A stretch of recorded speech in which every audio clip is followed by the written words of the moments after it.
Welcome to our live webinar titled Ask the PNH Expert. Thank you for joining us. My name is Alice Hauk, Senior Director of Patient and Health Professional Programs at AAMD-SIF, and I will be moderating the presentation today. As we get started, we recognize the generosity of our corporate sponsors and the generous support of patients, families, and caregivers for supporting the webinar today. Due to the high volume of teleconferences on the internet, it is possible you may lose your connection during the webinar.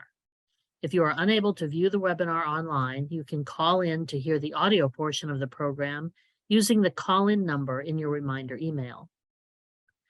Today's program will be archived to our website within a few business days. You'll be notified by email when it is live and ready for viewing. There is no formal presentation for this webinar. Our webinar today is an interactive session to ask your questions and get answers. Please feel free to submit questions at any time. To submit a question or comment, open the Q&A window on the lower part of your screen, type your question in the small text box window, and when you have finished typing your question, hit enter. We will do our best to get to all questions. When asking questions, I respectfully ask that you do two things to help us manage incoming questions. First, submit your entire question all at the same time. And second, please do not share private health information in your question. Our speaker cannot answer any specific questions related to your health care. Today's specialist is Dr. Thomas Deloughery. Dr. Deloughery is a native Hoosier who graduated from Indiana State University and the Indiana University School of Medicine. He did his internship at the University of California, Irvine, before traveling to Oregon, where he finished his internal medicine residency and hematology oncology fellowship at Oregon Health and Science University. He is currently professor of medicine, pathology, and pediatrics in the divisions of hematology oncology and laboratory medicine at OHSU. His clinical interests are in blood diseases, hemostasis, and thrombosis, subjects on which he has written extensively. He has won numerous teaching awards and has given education sessions to national meetings of many professional societies. He also has an interest in the hematologic aspects of sport and travel medicine and served 6 years on the board of directors of the Wilderness Medicine Society and has chaired the research committee. He is a master at the American College of Physicians and fellows of the Academy of Wilderness Medicine. With that said, welcome, Dr. Deloughery, and we'll start with a basic question of what is PNH? Great. Well, thank you very much. Well, PNH is a fascinating disease, still a rare disease, although we're diagnosing more cases of it. And the way I think about it is that PNH is a disease that primarily where your red cells, cells that carry hemoglobin, break down a lot faster than usual.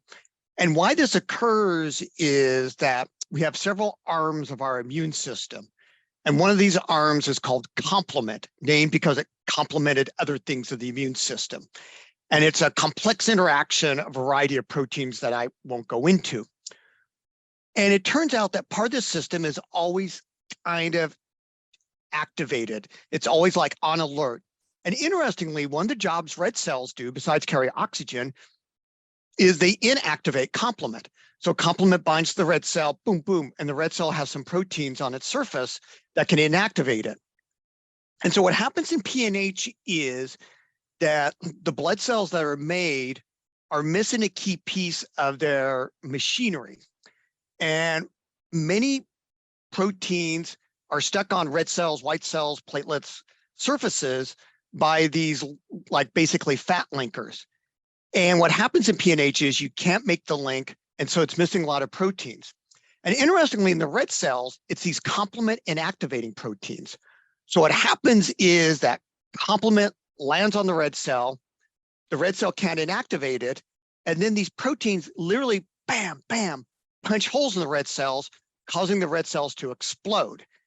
And so what we see in PNH is that not only are people anemic because their red cells are exploding, what we call hemolysis, but that the byproducts of the red cells spilling their guts, literally, hemoglobin can cause tissues to spasm, so like the esophagus. So a lot of my patients will have terrible pain. This process, by reasons we still don't understand, seems to lead to very intense fatigue, as well as anemia. The other issues we see with PNH is that people are much, much more susceptible to get blood clots. And that used to be a leading cause of death and how I would see a lot of patients because I also deal with blood clots. And it also turns out that in order to get PNH, a lot of patients have had some sort of bone marrow damage. So the aplastic anemia when is an immune attack on the bone marrow. And interestingly, when the PNH happens, some of the proteins that are on the stem cells of the bone marrow are ones that trigger their destruction by the immune system. So in PNH, you don't have these proteins. And it's like the stem cells have an invisibility cloak and they will grow out. So a lot of my patients, when they get over aplastic anemia, when they get treated for aplastic anemia, they have a huge, what we call PNH clone that needs to be treated. Now, when I first started, and if I went to college with Larry Bird, that means I'm on the older side. We had no therapies for PNH. And it was a very frustrating disease because we see it in young people. There wasn't really good therapies. And then about 20 years ago, there was a drug called eculizumab, which blocked this complement system. Blocking complement would allow the red cells to survive and would allow, was a really dramatic step forward in the treatment of PNH. In fact, at our heme meetings, which recently got over, the British reviewed their 20-year experience with eculizumab, still showing this has been a very safe and effective drug. Now we're kind of in a second generation of even more excitement where people are really interested in developing other drugs to inhibit complement. So I think what we're hearing now and what we're seeing will be an explosion of people making anti-complement drugs and a really ability to fine-tune PNH therapy in a lot of patients.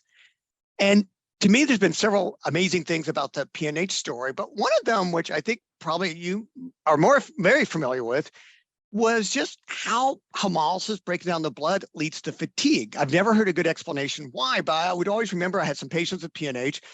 Some of them would be actually doing pretty good, not that anemic, but it's just always noticing overwhelming fatigue and how blocking the hemolysis made that fatigue better. Well, I've rambled on a little bit. I think hopefully I've introduced PNH, the ideas of therapies, but I'd be glad to field any questions and can go into more details on things that I did not explain very well or questions or concerns that you have. Yes, we've had several questions submitted in advance, and a reminder to those on the webinar that you can submit questions here during the program as well. One of these questions was, are patients on Soliris who have severe aplastic anemia background still required to continue taking cyclosporin, warfarin, and iron infusion for the severe aplastic anemia? That's a good question. So yeah, that's very interesting. So the eculizumab will treat the red cell count, make that better. Probably doesn't do that much for the underlying aplastic anemia. So again, we treat aplastic anemia with immunosuppressants. So my patients who have both, I'm looking at everything, but it's really, I'm kind of treating two different things. We get great therapy for the PNH with the Soliris. Hopefully that's out of the background. And then still allows me to focus more on getting the bone marrow to work better, whereas where drugs like cyclosporin and some of the newer agents we have there. So this will correct the red count and make it better. But again, that's something I'll see in my patients where, yeah, your hematocrit's up to 30 and there's no signs of hemolysis, but we're still anemic because we're dealing with the bone marrow issue. So although they're from the same root, often we need to do two different treatment approaches, one for the PNH, one for the aplastic anemia. Thank you. Somewhat related questions. In a severe aplastic anemia patient, what percentage of clone present in stages 1, 2, and 3 is Soliris recommended to intercept PNH disease? That's a great question. And I think that always comes up with the idea of when, as we would say medically, to pull the trigger on Soliris. So traditionally in the clinical trials, it was a clone size of 10%. And for me, it's always an individual decision I discuss with patients, but especially in aplastic anemia, if I think the hemolysis is playing a big role in making people anemic, making them be transfusion dependent, sometimes I'll go even a little bit lower just to see if there's a benefit to this, to giving anti-complement therapy. But I think traditionally, and certainly for the clinical trials, 10% has been the cutoff. Now, occasionally I'll run into patients that have a big PNH clone, let's say 25% hemolysis, but their blood counts are normal. Why should you treat? And I'm conservative, and I think it's because having experience of seeing people before treatment, in an era where we didn't have treatment, get virulent blood clots, die of blood clots. I've always been more on the side of treating, even if somebody's not anemic, especially if there's a big PNH clone. So I think the as we would say, the textbook answer is 10%. Sometimes in a situation where there's already precarious bone marrows, I may go a little bit lower. Thank you. Another question, how often should clone size be checked? That's another very interesting question. And one fascinating thing about, if you think about it, let's say I have PNH and my clone size 40%. Well, if you give me a drug that actually protects the red cells, my clone size will grow. So when we look at red cell clone size, it often grows. White cells will stay stable. And so I do it about once a year in my patients. There is a rate of people spontaneously going into remission from PNH. People quote 5% per year. And I had a patient do that. So I usually check the clone size about once a year. And and you'll see one of two patterns. One is it'll just be gone. The clone is gone. We'll do some follow-up labs. That's it. And then a couple of people, and again, especially people recovering from aplastic anemia, the clone may fall. So they still may have PNH. And those patients I may monitor a little bit closely. I tend to do it once a year. Once in a while, let's say if somebody's doing okay on Soliris, but they still have their LDH in that, and all of a sudden their LDH goes normal, their blood counts go up, I may check it sooner, but I think it's pretty reasonable to do once a year. Thank you. Another question, why do you think PNH is being diagnosed more? So that's, I think for two reasons. One, our testing is a lot better. Back in the day, we did something called a HAMS test, which is this crazy test the lab had to do, and it was kind of complex, and it wasn't very sensitive. Secondly, I think people just didn't think about it that often. When I was in medical school, the joke was, PNH was a disease that had more letters in the name than people that had it. But I think once we had better diagnosis, we recognized it more. And I think also having a therapy actually made people think about it more often. And so I think both we can diagnose it better. I think our awareness of it is higher, and it's a little bit easier to diagnose. And this is sort of analogous. Eculizumab is also approved to treat a drug called atypical HUS, which is a complement-related disease, but totally something different. And again, because we finally had an effective therapy for it, people started recognizing it more. So I think it's both better testing, knowing that it's a treatable cause of issues, and I think just increased awareness of it has led to increased diagnosis. Thank you. And our next question is, what's the difference between Soliris and Ultomiris, and why might Ultomiris be less effective than Soliris? So that's an interesting question. So it turns out Soliris is a great drug, but you got to get her every 2 weeks. And that is a pain. And so Ultomiris was designed to be recycled better. So what happens is antibodies get gobbled up by the immune system. And with Ultomiris, it's shot out better. So the idea would be it hangs out longer, and it should be able to work for 2 to 3 months in controlling the PNH. Now, because it's a bit of an altered molecule, sometimes people have more side effects. And in rare patients, it just doesn't seem to work as well. It's kind of interesting. The action end is better, but the kinetics of it are different in some people where it may not be as effective. I've, knock on wood, had pretty good experience with Ultramarys. One of my colleagues had several patients when they switched over, kind of had a rough go of it. So it's been interesting that sometimes subtly altering these molecules to do things do seem to clinically play out in how people respond to medicines. Thank you. And this is a broader question that we received. What are the options available after your initial diagnosis?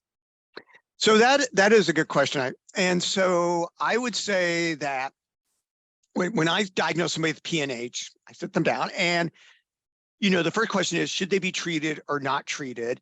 And again, clone size goes into that. Their symptoms go into that. If they've had blood clots, that goes into that. And obviously their blood counts. Secondly, are there other options? Let's just step back. And, it's often due to a bone marrow disease. And, before we had anti-complement therapy, we would do bone marrow transplants. And that's a rough go of things. That, even though it's better, it still has, it's a lot more dramatic procedure than getting an IV infusion. Again, if the PNH is in the setting of another bone marrow disease, rarely we see it myelodysplasia, which does need a transplant. Gosh, maybe it's just really bad aplastic anemia. We'd have to think about it. So I think really, to me right now, the options would be anti-complement therapy, transplant only if there's bad bone marrow disease. In theory, and what we did in the old days would be to give transfusions. We would try steroids, which wouldn't work, but those are mainly ineffective. So I really still press the therapy option. Now, maybe to move forward a bit, I think one thing we're going to be seeing in the future are different therapy options. Right now, we go with anti-complement therapy. Most people I diagnose now, I start with ravulizumab Ultramarys just because it's every 2 months. But we know there are some people that don't respond. We've recently seen for the past year or so, pegcetacoplan. I apologize. I'm from Indiana. I don't pronounce big words very well. But this inhibits complement more upstream, because in PNH, there are a group of patients where controlling the endocomplement works, but there's enough activation upstream that leads to hemolysis. So blocking it like this drug does is an effective way of controlling hemolysis. Now, is there going to be a period of time in the future where, we know it actually works for people just diagnosed with PNH? Yes. But then that's the thing between getting a sub-Q infusion twice a week versus something every 2 months. What's interesting, I think exciting with some presentations at our HE meeting, is there's actually pills being developed. So it turns out if you inhibit inhibitors of complement or inhibit drugs that affect the complement system, you can slow down activation of complement. Again, there's a very elaborate regulatory feedback system that works. And now there's small molecules interfering with that. So it turns out you can interfere with these small molecules, stop complement activation, and there may be the ability in the future, there's some early trials of using pills to control PNH. So we may have different options in the future. And I think the question is going to be, first, it was really, should you be treated or not treated? And I think many people need to be treated, and we just had one option, so that was great. But I think it's going to be interesting in maybe 5 years where we can say, well, we can give this drug every 2 months, we can give this infusion subcutaneously, but you can do it at home. We can try this pill, but it has these side effects. So I think that right now, it's somewhat straightforward to do decision making. But I think we're going to have the interesting thing in the future where maybe we're going to have a lot of options to work our way through. Thank you. Yes, there certainly has been a lot of activity in recent years and development, which is encouraging, of course. Our next question is, this person was recently diagnosed with PNH. Do I need a second opinion? I've not started treatment yet. I will start in January with infusions every 8 weeks.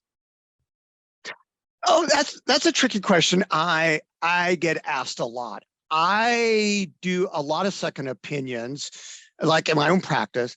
Interestingly, it's not as much I change or do anything different. It's because most practitioners have very little experience with PNH and always feel better just somebody go, yeah, you're doing the right thing, or a patient saying, hearing somebody's like had a few tricks of the trade. So I would say not that there's anything wrong. It sounds like you're being managed exactly like I would do. But I think if it's a feasible to talk to somebody who's just seen a lot of cases of PNH, and again, I don't know, maybe your practitioner has, I think often maybe what I would call a one-off second opinion is certainly something most people would understand. And I do with other rare diseases that I don't see. And so I think that's always good for just to make sure there's somebody else on board for very rare diseases in case there's an unusual complication or other issues. Thank you. And I would add, if you need any help finding a specialist in PNH, you can certainly contact us at AAMDSIF. Yeah. We have a Find a Specialist map feature on our website, or you can also call us depending on the geographic area you're looking for or any other factors. So please do that if you need to find a specialist. Our next question is, how long do patients respond to each line of therapy? That is great. One thing that's been very fortunate about PNH is, unlike a lot of other disease processes, is people tend to respond a very long time. I would have to say, again, I was the first person in the Northwest, or at least Oregon, to use anti-complement therapy and still have a lot of people with it. I've never seen, knock on wood, people break through or fail. And so I would say most people can expect to have a very, very long response. What issues do we see? Again, as I alluded to, because of activation of another part of the complement system, that sometimes people may not have a great response. That is, they'll have more hemolysis, more issues, and now we have better drugs for that. Developing resistance to the drug has been seen in two situations. Very, very rarely people can make their immune system will attack the drug, make it go away. I've never seen that. That's a very rare thing. There've been reports in some other countries that the protein that's inhibited, called complement 5, is genetically different. But again, now we have ways of overcoming that. So I tell my patients the expectation is that they will, if they have a good response, they should maintain that good response. Another thing, which again, is theoretical because I've not seen it. If there is an underlying bone marrow process, rarely that will change. Like their aplastic anemia will come back, or very, very rarely another blood issue will develop. But in general, to me, if you start a therapy, especially young, PNH is the primary problem. If you respond, you'll stay responding. Thank you. Our next question, why might platelets be lower with classic PNH? Are low platelets part of PNH? So I would say that, to me, low platelets tend to be more of the underlying bone marrow problem. And so platelets are, I always think of as the weak link in the bone marrow. And I'm smiling because I have friends who study platelets and they're probably upset now. But often when you cover from aplastic anemia or other issues, the platelets tend to lag. So a lot of my patients will have great red cell counts, great white cell counts with aplastic anemia. They have enough platelets to get by, but it's always a little bit lower. So that can be one issue. Secondly, this is more theoretical, but immune activation may play a part in destroying platelets. So I've personally not seen this, but I could also imagine that part of the PNH overactivation of complement process, it may be involving the platelets. But usually if I see somebody with PNH and low platelets, I tend to wonder more about bone marrow issues. Thank you.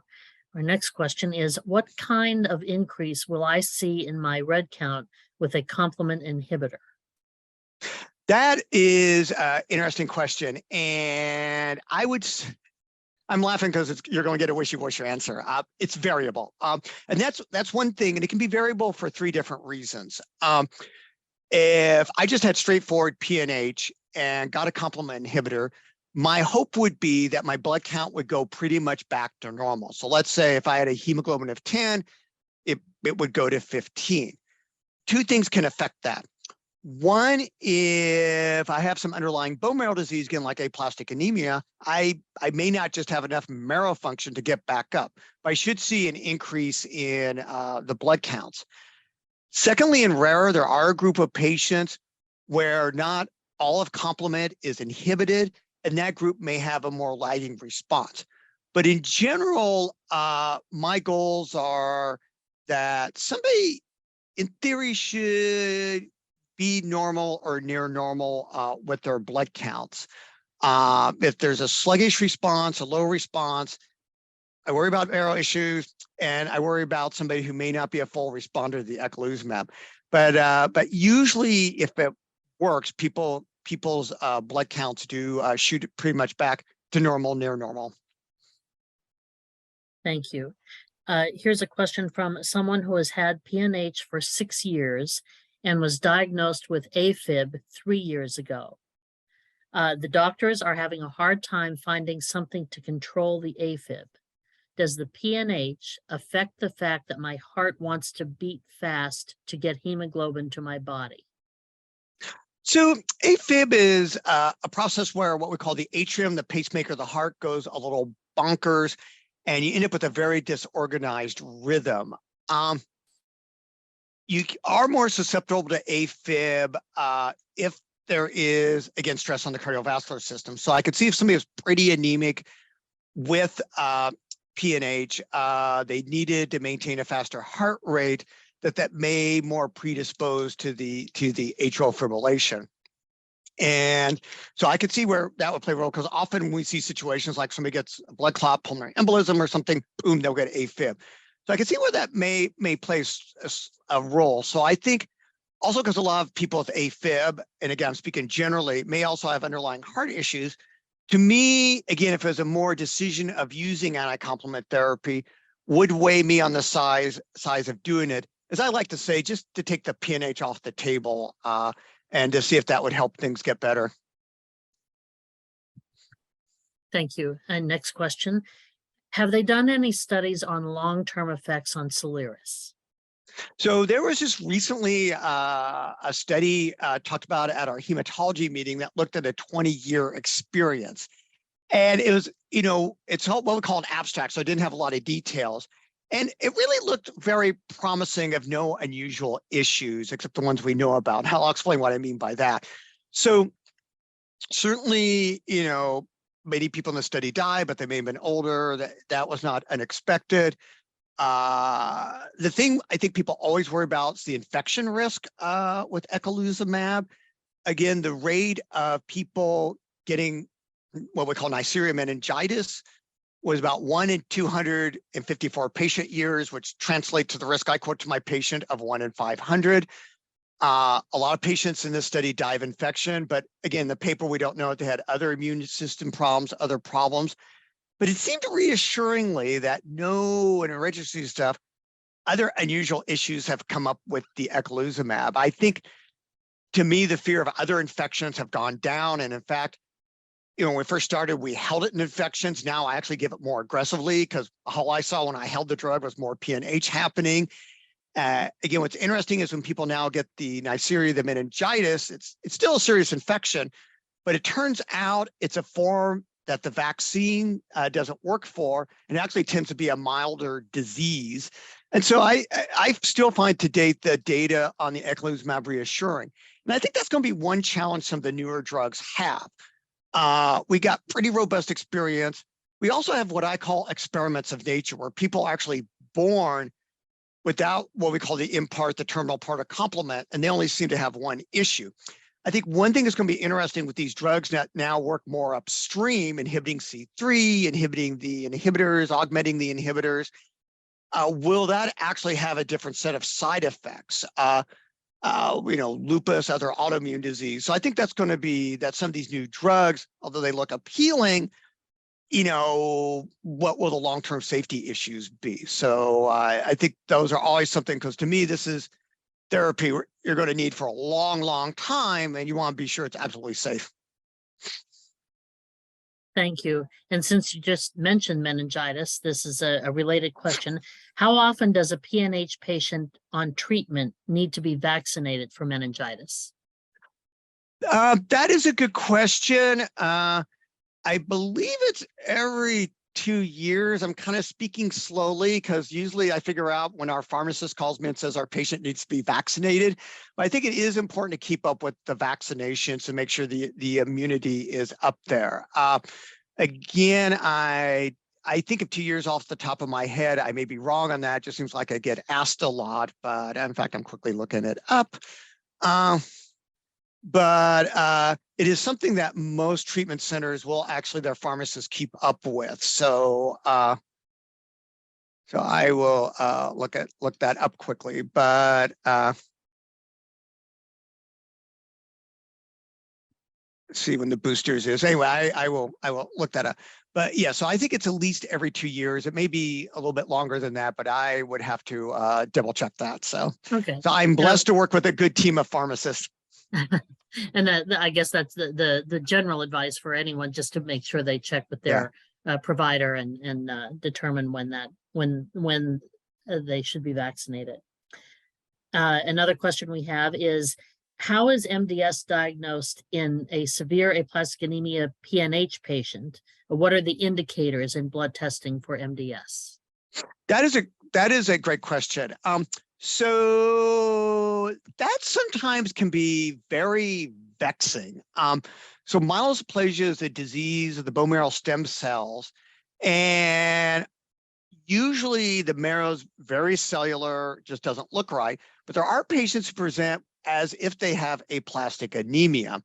And so what can be confounding is two things. One, people with aplastic anemia, sometimes what's left, the bone marrow doesn't look right, raise the concern of aplastic anemia. And again, you get MDS that has so few cells that you can't tell what's going on. One thing that really helps nowadays is we have the ability to do much more powerful genetic studies. And so there's various names, deep generation sequencing. We can look for a variety of mutations. So somebody looks like they have aplastic anemia, but you discover they have several mutations that really correlate with myelodysplasia, they probably more have myelodysplasia.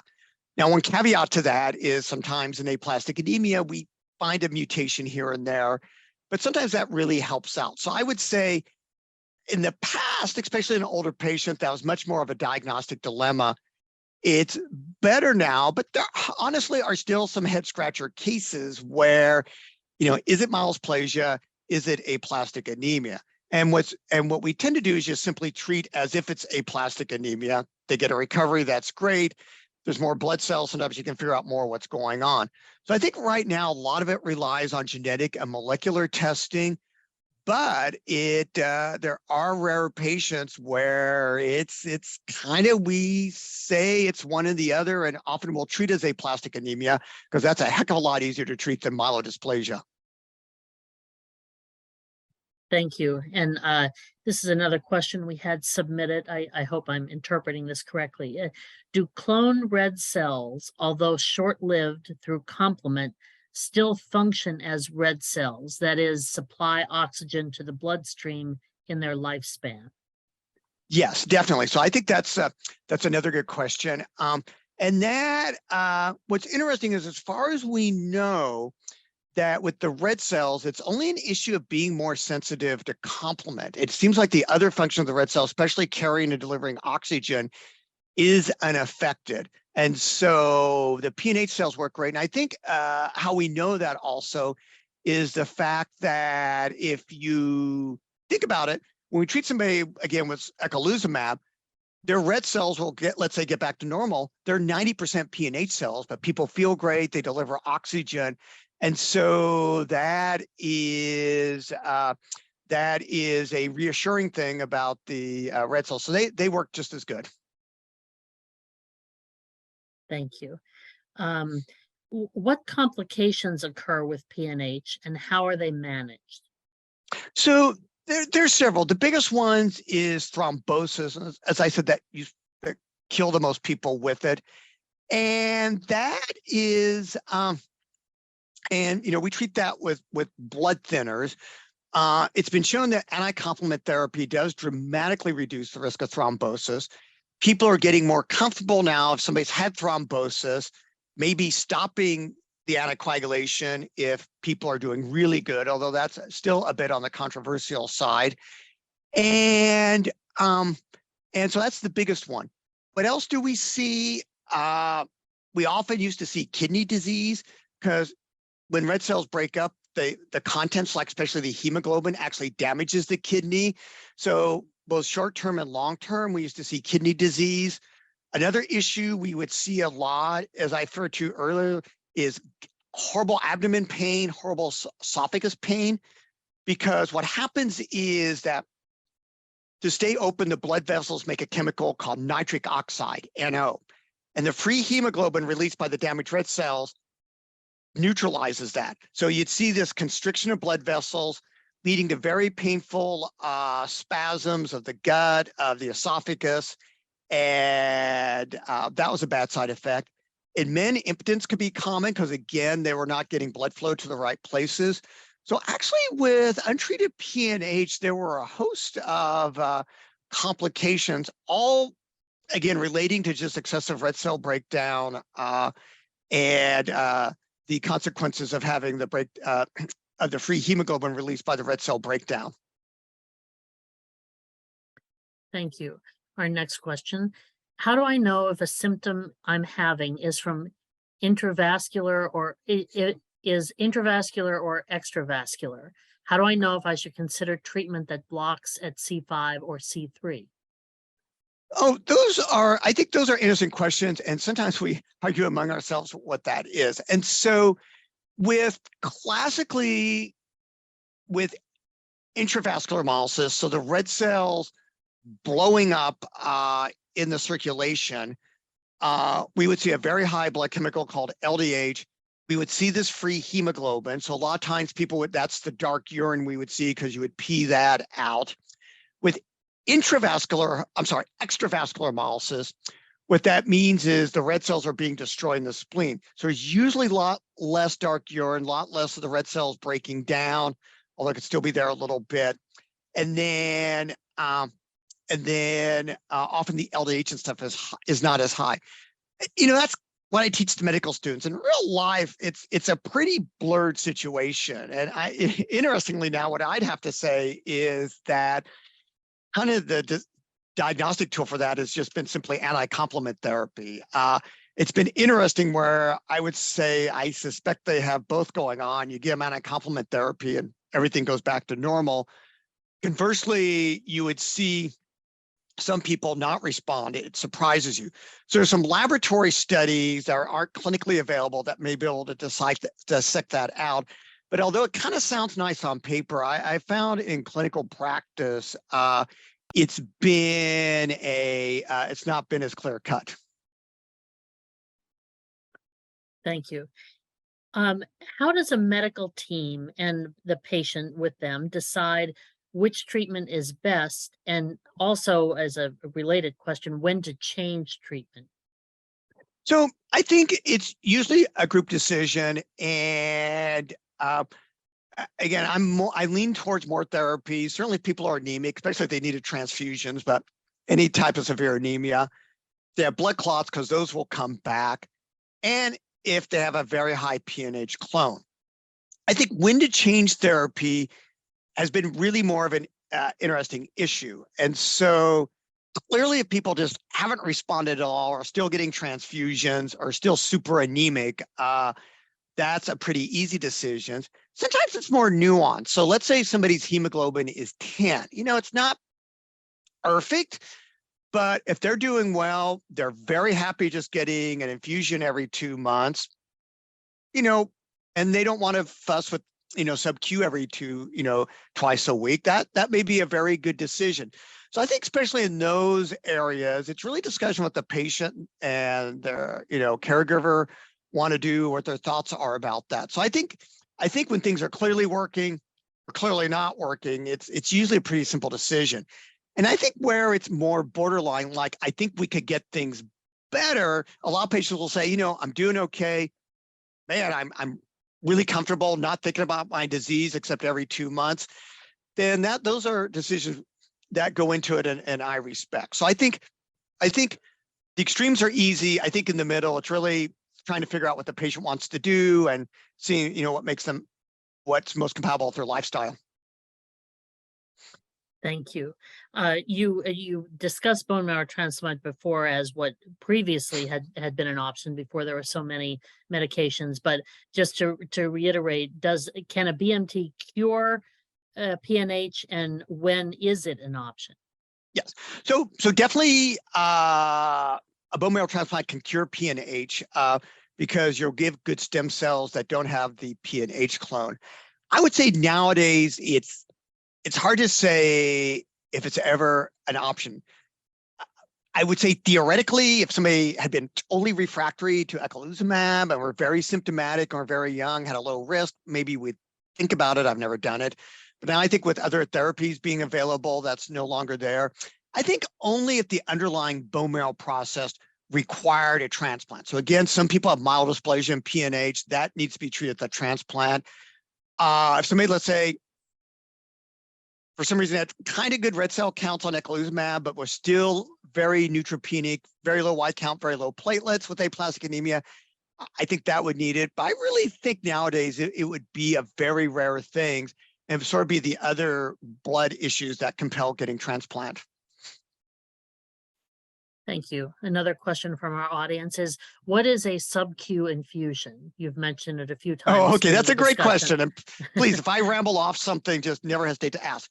So in general, we can give infusion several ways. The classic is to start an IV in a vein, run it in through the vein. There are some medicines that literally, if you inject them under the skin, are able to be absorbed. So some of the newer PNH medicines like pegcetacoplan, Harvey, I think is the trade. Anyway, I can't remember. What you do is you put a small needle into actually under the skin, into the fat, and then it's slowly infused in over about 30 to 60 minutes. So you don't need to go to the clinic to get an IV infusion. You can do things at home. And so that's, although it's more infusions, one of the advantages, it's home therapy. So sub-Q is subcutaneous. That means just a needle under the skin. Thank you. In general, we talked about many treatment options now available, and those were developed because of patients who participated in clinical trials. In general, can you discuss the importance of patients considering clinical trials and how they should determine whether that's right for them? I think that's very important because especially in a rare disease, that people should, if there's opportunities, avail themselves to try and get into a clinical trial. So the easiest way is, I'm sure, through your organization, there's a list, clinicaltrials.gov has a list, and some trials may not be available where you're at, but some will actually pay for travel. So I had a patient with another rare syndrome, and the only trial was in Salt Lake City, and actually they paid for her to go to Salt Lake City, start the trial. And so I think even if you don't live near the medical center, sometimes there are opportunities to get therapies that can be where you're at. So I'm a big fan of getting people in clinical trials and participating in trials. So again, there's many ways of finding out. And like I said, even if you're in a place that there's not a trial, not a medical center, some trials do cover travel and other costs. And certainly the registry, like the patient registry, is also very important because that's how we learn and find out things. Again, I can speak confidently about iron deficiency because there's millions of people with iron deficiency. Being able to do registries and stuff allows us to generate data, allows us to speak confidently about side effects and other issues, especially from the patient's viewpoint, which many studies have shown what the patient thinks is serious is like 180 from what the doctor thinks is serious. So I think those type of things are very important. Thank you. We've received another question. If a patient's hemoglobin count is still low after anticomplement treatment, would you try to force the bone marrow to make more cells using EPO or similar drugs? I wouldn't. Again, to me, that would speak that the anti-complement therapy, maybe changing that to another anti-complement therapy is there. If it's due to underlying marrow problems like aplastic anemia, often kind of overdriving it doesn't help. And to me, that means that the aplastic anemia needs to be better treated. Rarely, I think where it would come in handy be a process like myelodysplasia, where there may be some benefit of that. But to me, I think if there wasn't a good response, that's a point to step back and say, is my PNH therapy working? Is my bone marrow disease therapy working? And kind of go down that pathway. Thank you. Give it a couple more minutes here for any other last questions if our audience would like to submit. For the patients who are going through treatment and considering other options, or just when a change is appropriate, how do you encourage your patients to inquire about other options or share their concerns about their treatment? I will often, it's very interesting. My patients are responding well to therapy. My biggest challenge is to actually, and I say this somewhat facetiously, but getting back in the clinic to see somebody just because they're doing great and do a lot of this that way. If somebody's not responding as well, it's a thing I now bring up at every visit, like, how you doing? Maybe things could be better. And a lot of people, like, again, will say, well, I know there's new therapy out there, but, I want to wait a bit to see how people do. And then it's a matter of just updating every time you see that. Because I think people naturally fall into a group. There's some who, are very keen to try the latest and greatest. And I think given the history of medicines that don't do as well, other people who want to wait and see. But it's a conversation with patients who, unless they're responding perfectly, I do have a little bit. And I think now that there's going to be oral or other therapies, it is something I bring up that, like, I'm watching these things, I'm keeping an eye on it. And, some people are like, yeah, we'll see if it works out, or no, I just like going to the clinic every 2 months. So I try still to make it part of every conversation. Although, again, if somebody's really, really doing great, it's a hard subject to bring up. Sure. Thank you. And someone is asking, just for clarification, did you say earlier that 5% of patients go into remission?